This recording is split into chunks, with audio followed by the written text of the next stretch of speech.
तुम्हें पता है कि नॉर्थ कोरिया भी पाकिस्तान से बेटर है, क्योंकि नॉर्थ कोरिया वाले लोगों को पता है वो जेल में रह रहे हैं, पर पाकिस्तानी को लगता है वो एक देश में रह रहे हैं, पर रियलिटी में वो एक डिलुलू में रह रहे हैं। आज तक इंडिया के ऊपर बहुत सारे टेरर अटैक्स हुए, पाकिस्तान ने बार बार जबरदस्ती बहुत पंगे लिए और इसी वजह से ना हम इंडियंस पाकिस्तान को हेट बहुत करते हैं। अभी जो रिसेंट पहलगाम अटैक हुआ उसके बाद तो काफी इंडियंस ये भी नहीं चाहते थे कि भैया हम लोग उनके साथ क्रिकेट मैच भी खेले, और उसके अंदर से मैं भी था। बट कभी कभी जब मैं दूसरे पक्षों के बारे में सोचता हूँ तो मुझे उनके ऊपर तरस आता है। मुझे लगता है कि यार वहां के लोग कितने ही लाचार है और कितने ही बड़े धोखे में जी रहे हैं। आज की डेट में भी पाकिस्तान के लोगों को लगता है कि उन्होंने ऑपरेशन सिंदूर की फाइट को जीत लिया था, बल्कि रियलिटी पता है क्या है? मीडिया वहां की बिकी हुई है, सेलिब्रिटीज वहां के बिके हुए, क्रिकेटर्स वहां के बिके हुए, और ये सारे पब्लिक फिगर्स को तो छोड़ो, वहां का पीएम भी बिका पड़ा है उनके खुद के आर्मी चीफ को। जब से पाकिस्तान बना है ना, उनके एक भी पीएम ने आज तक 5 साल का टेन्योर पूरा नहीं किया। पूरे देश के अंदर भुखमरी फैली हुई है, पावर इंस्टेबिलिटी है, आर्मी के हाथ में पावर आ चुकी है और वो छोड़ना चाहते नहीं है। और वहां के लोगों को लगता है कि वो राजा बन के बैठे और हमारे उन्होंने 8 जेट्स गिरा दिए। बट रियलिटी के अंदर हमारे जेट्स गिराना तो बहुत दूर की बात है, उनका खुद का देश गिरने को हुआ पड़ा है। उनके देश का एक बहुत बड़ा हिस्सा है बलोचिस्तान, जो अलग होना चाहता है। अगर तुम लोग पाकिस्तान के मैप को ध्यान से देखोगे ना, तो वो 4 पार्ट्स के अंदर डिवाइड हो चुके हैं। एक एरिया आता है पंजाब का और दूसरा एरिया आता है बलोचिस्तान को, और ये दोनों एरियाज काफी इंपॉर्टेंट है। अभी पाकिस्तान गवर्नमेंट पता है क्या करती है? पूरे देश से जितना भी पैसा और टैक्स इकट्ठा करती है, मैक्सिमम पैसे को स्पेंड कर देती है पंजाब के ऊपर, और बलोचिस्तान के अंदर ध्यान तक नहीं देती है, जिसकी वजह से वहां पे अनएजुकेशन है, भुखमरी आ चुकी है और वहां के लोगों के पास एम्प्लॉयमेंट तक नहीं है। तो वीडियो में आगे बढ़ने से पहले हम लोग बात कर लेते हैं एंजल वन के एक नए फीचर ट्रेडिंग इनसाइड के बारे में। इसका पर्पस बहुत ज्यादा सिंपल है, ट्रेडर्स को एक स्ट्रक्चर्ड वे देना अपने पास ट्रेड्स को एनालाइज करने का। बहुत बार ऐसे होता है कि हम लोग ट्रेड तो कर लेते हैं और एंड में सिर्फ प्रॉफिट और लॉस दे के छोड़ देते हैं और अगले दिन सेम गलतियां रिपीट करते हैं। रिफ्लेक्शन और जर्नलिंग के बिना डिसिप्लिन बिल्ड करना बहुत ज्यादा मुश्किल होता है। ट्रेडिंग इनसाइट्स क्या करता है? इस पूरी प्रॉब्लम को सोल्व करता है अपने ऑल इन वन एनालिसिस और जर्नलिंग टूल के साथ। इसमें आपको मेजर 2 व्यू मिलते हैं। पहला होता है डेटा रेंज व्यू, इसके अंदर आप लोग profit and loss, charges, win,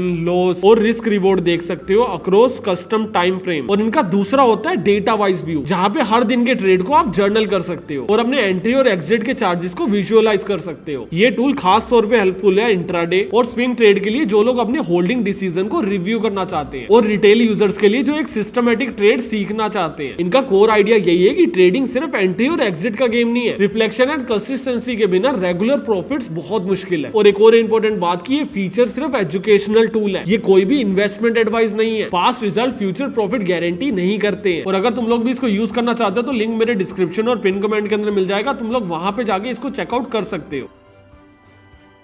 सबसे पहले बलूचिस्तान का पूरा आर्ग्यूमेंट समझते हैं और उसके बाद आगे डिफरेंट पॉइंट्स के ऊपर चलते हैं। बलूचिस्तान का जो एरिया है ना, वहां पे मिनरल्स काफी है। अभी मिनरल्स खोदने के लिए पाकिस्तान के पास तो पैसा है नहीं, और चाइना से इन्होंने पैसा उधार ले बहुत रखा है। तो चाइना ने पाकिस्तान के साथ एक एक्सक्लूसिव डील कर रखी है कि पाकिस्तान के जितने भी मिनरल्स है ना, वो चाइना माइन करेगा। और रियलिटी के अंदर ये चीज हो भी रही है कि चाइना वहां पे जाके माइनिंग करवा नहीं रहा है, कर रहा है। अगर करवा रहा होता तो बलोच लोगों को उनसे कोई दिक्कत नहीं होती, पर वो एक्चुअल में खुद के बंदे भेज के वो काम कर रहा है, जिसकी वजह से बलोचिस्तान के एरिया के अंदर जो एम्प्लॉयमेंट जनरेट होनी चाहिए थी वो नहीं हो पा रही है। और बलूचिस्तान के अंदर जो एरिया, वहां पे जो नदियां कनेक्ट होती है वो भी पंजाब के रीजन से होके ही होती है, और वहां पे ना ऑफनली पानी की कमी रहती ही है, जिसको सोल्व करने के लिए पाकिस्तान गवर्नमेंट ने पता है क्या किया? जो नदी पहले पंजाब के रीजन से होकर बलूचिस्तान की तरफ आ रही थी, उसको पंजाब के अंदर दूसरी जगहों पे मोल्ड किया जा रहा है, जिसकी वजह से होगा क्या कि बलूचिस्तान के अंदर पानी और ज्यादा कम जाएगा। एंड इतने सालों से इग्नोरेंस मिलने के बाद और ये सारी चीजें होने के बाद ना, बलूचिस्तान ने खुद को डिक्लेयर कर दिया कि भैया हम लोग खुद की एक कंट्री बनाना चाहते हैं। पाकिस्तान के अंदर इतनी हिम्मत है नहीं कि वो हमें पाल सके, और हम लोग कभी पाकिस्तान का पार्ट बनना भी नहीं चाहते हैं। तो पूरा का पूरा जो बलूचिस्तान है ना, वो एक हो चुके हैं और उन्होंने खुद की आर्मी तक बना ली है। और आर्मी तो छोड़ो, उन्होंने खुद का देश तक बना लिया, खुद को इंडिपेंडेंस भी डिक्लेयर करवा चुके हैं वो लोग। मैं सच बताऊं तो उन्होंने खुद को 3 से 4 बार इंडिपेंडेंट बोल दिया, पर वो अभी भी आते पाकिस्तान के अंदर ही है। बलूचिस्तान की जो आर्मी है उनको BLA बोलते हैं और पाकिस्तान उनको टेररिस्ट बोलता है। अभी इनको टेररिस्ट क्यों बोला जाता है तुम्हें समझ आ जाएगा, क्योंकि ये जो आर्मी है ये बार बार अटैक करती है पाकिस्तान की आर्मी के ऊपर। कभी बॉम्ब से उनकी गाड़ियां उड़ा दी जाती है, कभी सुसाइड बॉम्बिंग कर दी जाती है। अभी पीछे एक केस निकल के आया था जिसके अंदर बलूचिस्तान के कुछ लोगों ने एक स्कूल बस के अंदर बम फाड़ा था, जिसकी वजह से काफी छोटे बच्चों की जान चली गई थी। और ये सारी चीजें पता है क्यों की जा रही है? सिर्फ इसलिए क्योंकि उनको एक अलग देश चाहिए। उनका ये कहना है कि जब तक हमारी मांगे पूरी नहीं होगी हम लोग अग्रेसिव होके ही चलेंगे। और ये सारी चीजों के अंदर पाकिस्तान की जो एकदम क्रेजी आर्मी है ना, वो लोग पता है क्या कर रहे हैं? वो लोग F-15 जेट उड़ा रहे हैं और खुद ही के लोगों के ऊपर बॉम्बिंग कर दे रहे रहे हैं। अभी कुछ दिन पहले इनको एक इनसाइड मिला था जिसके अंदर इनको पता चला था कि भैया पर्टिकुलर रीजन के अंदर ना थोड़े से टेररिस्ट रह रहे हैं। तो इन्होंने क्या किया, अपने बॉम्बर्स उड़ाए और उसके ऊपर एयर स्ट्राइक कर दी। रेजिडेंशियल एरिया के ऊपर एयर स्ट्राइक ही कर दी जनाब ने, जिसकी वजह से इनके 30 सिविलियंस मारे गए और वहां पे आतंकवादी कोई निकला ही नहीं। पाकिस्तान की इतनी क्रेजी आर्मी जो खुद ही के लोग मार के आ जाती है। और सबसे बड़ी प्रॉब्लम इसके अंदर यह है कि उसकी आर्मी को कोई भी पूछने पड़ने वाला नहीं है वहां पे, क्योंकि अगर प्रधानमंत्री या लोग उसकी आर्मी से बहस करेंगे तो प्रधानमंत्री का तख्ता पलट हो जाएगा और लोग गायब हो जाएंगे। एंड जैसे मैंने बताया था कि बलोचिस्तान के जो लीडर्स हैं उन्होंने खुद को इंडिपेंडेंट डिक्लेयर कर भी दी है। 4-5 बार वो ये हरकत कर चुके हैं। 1-2 बार उन्होंने इंडिया से ही मदद मांगी है। उन्होंने बोला कि भैया इंडिया हमारी मदद करे बलोचिस्तान को जीतने में और बदले में हम इंडिया को फेवर करेंगे। पर इंडिया बहुत प्रैक्टिकल है, ये टूटी हरकतों के अंदर नहीं पड़ता, उसको कोई लेना देना नहीं है। भैया पाकिस्तान मरे जिंदा रहे, 6 टुकड़ों में बढ़ता हो, 3 में बढ़ता हो, हमें लेना देना नहीं है। पर जब इतनी खत्म कंट्री आपका पड़ोसी होता है ना, तो आपको उससे खतरा बहुत होता है। अभी है तो चौदू सी और छोटी सी कंट्री, बट उस कंट्री को जो लोग चला रहे हैं ना वो सन की और मंदबुद्धि बहुत है। अभी जो ऑपरेशन सिंदूर हुआ था उसमें सही में पाकिस्तान को लगता है कि वो जीता है। उनको लगता है कि उन्होंने हमारे 6 से 8 जेट्स गिरा दिए। जेट बनाने वाली कंपनी मना कर रही है कि भैया कोई जेट नहीं गिरा, इंडिया मना कर रहा है भैया जेट तो गिरा ही नहीं है, और पाकिस्तान ने हवा में ही जेट गिरा दिया, बल्कि उसका कोई प्रूफ नहीं दिया। बल्कि ये वही देश है जो टेररिज्म को फंड करता है। इतने सालों तक उसने टेररिज्म को अपने इन हाउस बिल्ड किया और ग्रो किया। इंडिया का जो मेन सोर्स ऑफ रेवेन्यू है पता है कहां से आता है? हम लोग आईटी सर्विसेज को एक्सपोर्ट करते हैं, हम लोग प्रोडक्ट्स को एक्सपोर्ट करते हैं। पाकिस्तान का पता है कहां से आता है? टेररिज्म से। ये लोग टेररिज्म को मार्केट के अंदर एक्सपोर्ट करते हैं। पाकिस्तान के एक लीडर ने तो ऑन कैमरा ये चीज एक्सेप्ट करी है कि हम लोग काफी टाइम से टेररिज्म को फंड कर रहे हैं और हमने ये डर्टी गेम्स काफी बार वेस्ट के लिए भी किए। That Pakistan has had a long history of backing and supporting and training and funding these terrorist organizations. We have been doing this dirty work for United States for about 3 decades, you know. But ये सारी चीजें होने के बाद भी ना इनको बाकी देशों से सपोर्ट बहुत मिलता है। कभी इनको आगे यूएस सपोर्ट करके चला जाता है, कभी ओमान कर देता है, कभी दुबई कर देता है, कभी सऊदी अरेबिया कर देता है। कोई ना कोई देश इनको सपोर्ट करता ही रहता है। और उसका सबसे बड़ा रीजन है इनकी न्यूक्लियर पावर। एक देश की न्यूक्लियर पावर उसके लिए बहुत ज्यादा प्रीशियस होती है। मान के चलो हमारे पास जो न्यूक्लियर पावर है, हम लोग वो न्यूक्लियर पावर किसी के साथ शेयर नहीं कर सकते। हम लोग ना ही अपने न्यूक्लियर वेपन्स को अननेसेसरी शो ऑफ करते हो, ना ही धमकी देते कि भैया उड़ा देंगे किसी को। हर देश न्यूक्लियर वेपन को ऐसे ही रखता है कि भैया हम लोग सिर्फ डराने के लिए यूज करेंगे। पर पाकिस्तान इकलौता ऐसा देश है जिससे आप लोग न्यूक्लियर वेपन्स खरीद भी सकते हो। हाँ, वो लोग आपको ऑफिशियली सेल नहीं करेंगे पर अनऑफिशियली ये चीजें आपको बेच सकते हैं। क्यों? क्योंकि जो पावर है वो सही लोगों के हाथ में नहीं है। और यही सेम चीज से रिलेटेड अभी सऊदी अरेबिया की पाकिस्तान के साथ डील भी हुई है। और इस डील के अंदर पता है क्या है? ये लोग खुद का नेटो बनाने की कोशिश कर रहे हैं और ये बातें सिर्फ और सिर्फ फैलाने के लिए। एग्जैक्टली हुआ क्या कि सऊदी अरेबिया ने पाकिस्तान के साथ टाई अप कर लिया और सऊदी अरेबिया ने बोला कि भैया कल को जब भी मेरे ऊपर अटैक होगा ना, तू मेरे को सपोर्ट करने आ जाइए, क्योंकि सऊदी अरेबिया की जो आर्मी है वो बहुत ज्यादा स्ट्रॉन्ग नहीं है। ना ही सऊदी अरेबिया के पास बहुत क्रेजी मिलिट्री और ना ही सऊदी अरेबिया के पास न्यूक्लियर वेपन्स है। अभी अगर किसी देश के पास न्यूक्स है तो भैया उससे हर कोई देश डर के रहता है कि यार इससे क्या ही फालतू पंगे लेना। तो सऊदी अरेबिया ने क्या किया, थोड़ी सी एड दे के पाकिस्तान से उनकी आर्मी को रेंट पे ले लिया। पाकिस्तान के लोग लिटरली इतने गिर चुके हैं कि अपने लोगों को ट्रेन करके जंग में लड़ने के लिए भेज रहे हैं दूसरे लोगों के लिए। और ये काम किस लिए किया जा रहा है? क्योंकि देश के अंदर रोटी खाने को पैसे आ सके। मैक्सिमम चीजें इनकी एड के ऊपर चल रही है और टेररिज्म को फंड करके चल रही है। और ये जो काली हरकतें पाकिस्तान हमेशा दूसरे देशों के लिए प्लान करता है ना, यही चीज इनको मार रही है। क्योंकि जो इंफ्रास्ट्रक्चर और जो स्ट्रक्चर इन्होंने टेररिज्म को पनपने के लिए बनाया था ना, उसी के अंदर टेररिस्ट पनपे हैं और इनके खिलाफ हो गए। अभी बात चल रही है कि पाकिस्तान को 3 हिस्सों में तोड़ा जाना चाहिए। और ये चीज कोई इंडिया या उनके मिनिस्टर नहीं बोल रहे, पाकिस्तान के खुद के लोग बोल रहे हैं। ग्राउंड रियलिटी में पाकिस्तान अभी अपना खुद का देश नहीं संभाल पा रहा है। और ये सारी चीजें होने के बाद भी हम लोग देखते हैं कि कभी अमेरिका आता है और पाकिस्तान के साथ एक्सक्लूसिव डील करके चला जाता है, कभी चाइना आता है और पाकिस्तान के साथ एक्सक्लूसिव डील कर लेता है, कभी कोई भी कंट्री आती है और पाकिस्तान को ब्लाइंड सपोर्ट करके चली जाती है। ये सारी चीजें पता है क्या होती है? क्योंकि पाकिस्तान ना आज के डेट में सभी के लिए बेट बना हुआ है। डोनाल्ड ट्रंप ने इंडिया को ब्लैकमेल करना था, पाकिस्तान का इस्तेमाल कर लिया। चाइना ने एक कंट्री की लैंड के ऊपर कब्जा करना था, पाकिस्तान के ऊपर कर लिया और उनके मिनरल्स के ऊपर कब्जा कर लिया। अफगानिस्तान को आर्मी चाहिए थी, पाकिस्तान की ले ली। किसी भी वेस्ट कंट्री को अगर टेररिस्ट पैदा करने और उनको ट्रेन करना, उनका माइंड वॉश करना है, पाकिस्तान से अच्छा काम कोई करता ही नहीं है। ये पूरी दुनिया के अंदर ना वो गांजे वाले भैया बन के बैठे हुए हैं जो ऑलमोस्ट आधी दुनिया को सप्लाई करते हैं। अभी हर देश जानता है गांजा तो गलत है, पर तब तक उसको गलत नहीं ठहराते जब तक वो खुद भी कंज्यूम कर रहे हैं। और ये सारी चीजों की वजह से पाकिस्तान डे बाय डे पिछड़ता तो जा रहा है और उसके अंदर कोई क्वेश्चन नहीं है। बस क्वेश्चन से हटके ना सिर्फ और सिर्फ एक प्रॉब्लम है कि पाकिस्तान के लोग ना हम लोगों को हेट करते हैं। और उनका जो हेट करने का माइंडसेट है ना, उनका हेट करने का माइंडसेट ये है कि भैया खाने को रोटी नहीं है, पहनने को ढंग के कपड़े नहीं है, धोने को पानी नहीं है, और उसके बाद टीवी के सामने बैठ के बोल रहे होते हैं कि जनाब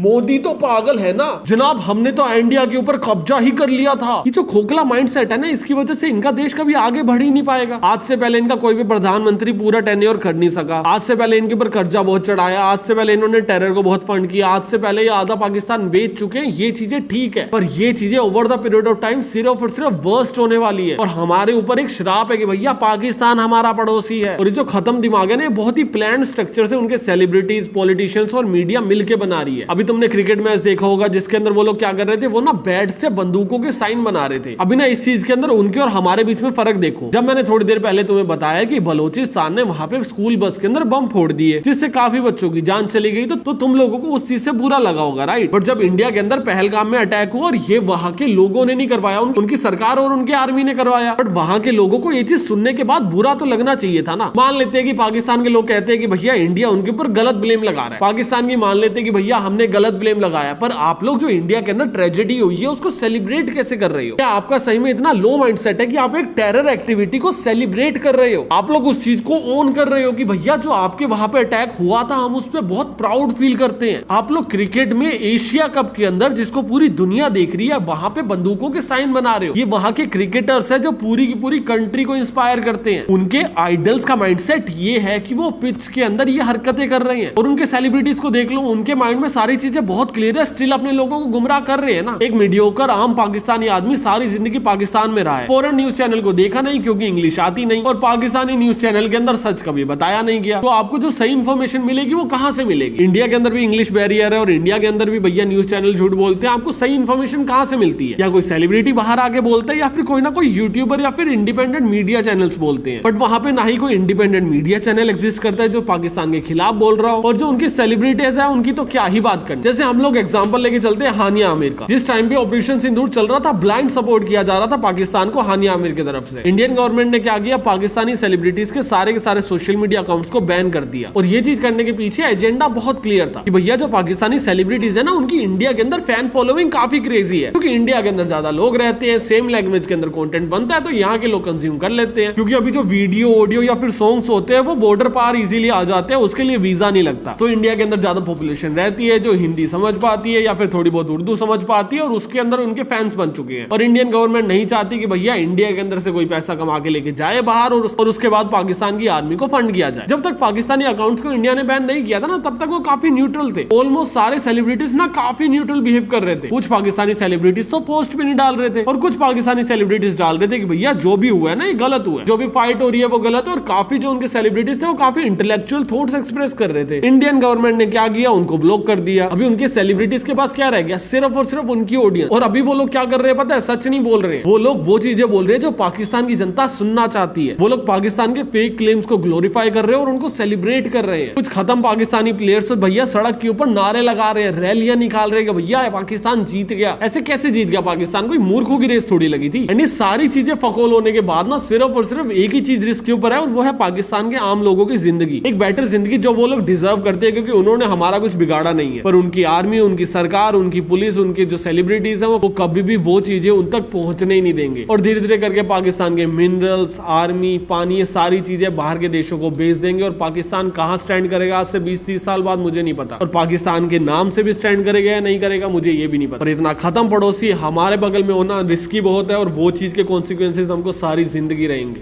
बाकी तुम्हारे इसके ऊपर क्या ओपिनियन है मुझे कमेंट सेक्शन में बताओ, और मैं तुमसे मिलता हूँ अगली वीडियो में। तब तक के लिए बाय।